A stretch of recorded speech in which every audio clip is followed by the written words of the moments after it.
From Korusan Official on YouTube, what is the craziest thing you've seen Buckethead do when you guys were hanging out or touring? Well, I think the craziest thing when we're out on tour, this was probably during the Primus days, though. So now it's calmed down and more. We hang out at malls. And I think it's in the Ozfest video. In that, they show Bucket, doing nunchucks on graves and in the cemetery and do it. Our thing and all that filming came from me holding the camera. And basically, the thing we would do is we would go to whatever town we were in, whatever city. We'd go to the local cemetery and we would cruise around the cemetery and basically film. And he would freak out people that were around because there were these people that were like, it was kind of bad, actually. I mean, they're kind of like visiting the dead and family members or whoever that were lost or friends or whatever it is. And then out of nowhere, there would be this dude that jumps out from the back of like a tombstone, stands up and starts doing nunchucks. And we thought it was funny to get their reactions. And then that's even how that video got in the documentary, because that was me filming him at some local cemetery that he was just running around scaring people. So that's probably the craziest that he's done. He doesn't do it anymore, though. That's a different time. That was like classic Buckethead. You probably couldn't get away with it now. No, exactly. So pretty funny. And, we'd get a kick out of it. And then some people we would just meet after and tell them what we were doing. Because if they got too scared or jumped out, because it was scary. You're just like, wait, what? He's half alive. He's half dead. Folks just call him Buckethead. Daniel in Scottsdale, you, Buckethead, Dan, Bill Laswell, and so many others in that circle barely do social media. How come? Yeah, that's a good question. I think Bucket is never going to do it. I don't think he's ever going to come back. Me personally, I do want to actually get into it because I'm understanding that that's the only way to really communicate, to keep in touch, especially now. I always looked at it as like it was bad from the aspect of like what the Kardashians did or what, not saying they're bad. I mean, what they did for their own little world is, basically have nothing and no talent and make billions of dollars off that is actually a talent.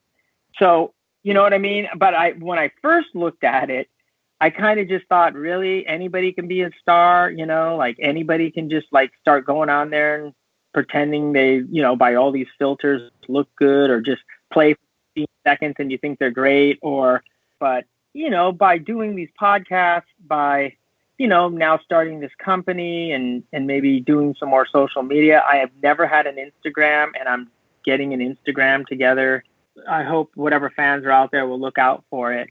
I'm going to start, just doing that. And I figured if I do that, it makes sense, but I'm not going to post a picture of, me eating a hot dog or traveling or whatever. It's just going to be music. And I thought, that'll be a cool way to do it. Do you think Buckethead would ever do that? You don't think so? Like an Instagram, just not his thing? Yeah, I mean, I don't know. I was trying to get a hold of him, because he goes in and out of being out of touch. He's during this period, he's just been kind of out of touch. And I was trying to reach out to him the other day, which I'm sure I'll hear back at one point. Because, I was just thinking, hey, this would be a fun time to do some crazy stuff like, make a weird Instagram, make a weird, if we do it in the right way, it could be kind of fun. Even do like our own weird little podcast. It wouldn't even be Buckethead. It could be Herbie. You know what I mean? Like just think of funny stuff that we can start doing together again, since this is what's happening now. Are you in touch with Buckethead? Hopefully you guys can get together soon, create new music, and head back on tour when it's safe to do so. Before we went into the dark period, which we call it, which is just kind of like, he does his thing, I do mine.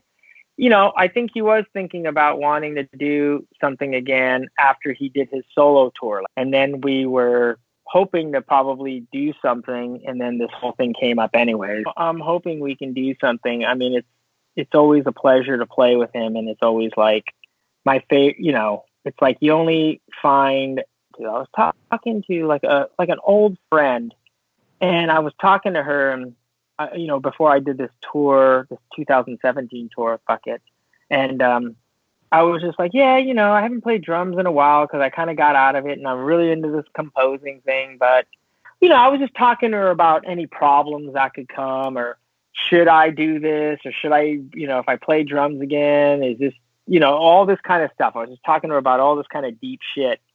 And she literally was like, well, who else would you play with? And I thought, right, like, if I'm going to play, it might as well be with Bucket, because that's my guy, Yeah. It makes sense. We're both into goner, crazy music. The vibe is there. The playing is there. The chemistry, there's no drama. Yeah, exactly. It is what it is. It's like I would, of course, I would play with Bucket. So, yeah, if I'm going to play again, I would want to play with Bucket, and hopefully it'll happen. That's why I was trying to get a hold of him again, to hopefully, maybe want to do some, live streaming stuff, especially at the studio. That would be crazy. People would go insane for that. Yeah, it would be fun. I mean, the place is big enough to do it, and it would be fun, and, and it could be really cool. Yeah, there's 4 floors, an elevator. He can have his own floor if he wants. You could make a mini horror movie there. Oh, yeah, for sure. So when I'm with Bucket, we'd be watching taxidermy, or, something that I would never, what's that one there was that one, the centipede one or whatever it was called, or. Not the human centipede? Yeah, the human centipede, that stuff would just freak.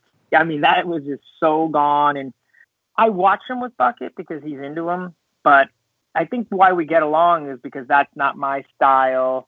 My style is old 70s movies, all the Clint Eastwood movies that were, the Dirty Harry series with all those soundtracks with the crazy, 70s weird, almost on the verge of porn. Yeah. Soundtracks, huge, cool soundtracks, I mean, I'm so sad about Morricone. I was a huge Morricone fan because, they just don't make them like that anymore. That reminded me of the DVD that you did with Buckethead. Yeah, that was the Brain Has Made the Worst Instructional. Yeah, pretty good classic video there. I had a funny story with that. When it was first made, I was actually just talking to the director of that, Jonathan Rock, and we were remembering when I first brought that video and we played it for the heads of DW. I remember we went into this very kind of sterile conference room, just kind of Jonathan and I with 3 of the heads of DW and the marketing manager, Scott Donnell. And we played the whole thing, whatever it was, hour and a half, whatever the video was.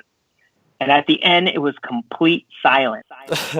And they literally looked at us and they were just they said those exact words. Where did all the money go? We were just well, what do you mean? It's there. It's and literally, You had a limo.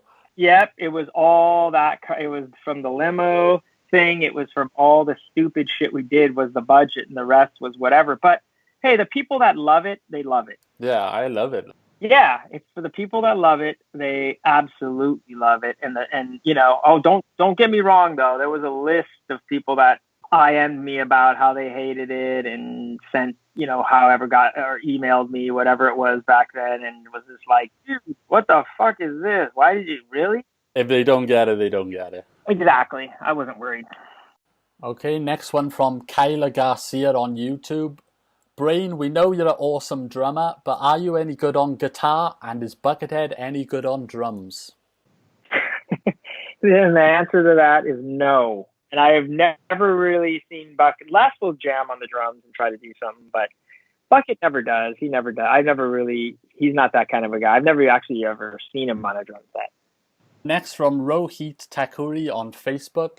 You know Buckethead as well as anybody. Is he as shy and quiet as some people have said? Yep, he's definitely super shy and quiet. That's why I think people feel like they can kind of take advantage of him. He wants everybody to feel good and it to all be great. I don't think he deals with conflict very well. But yeah, he's really shy and he's really quiet.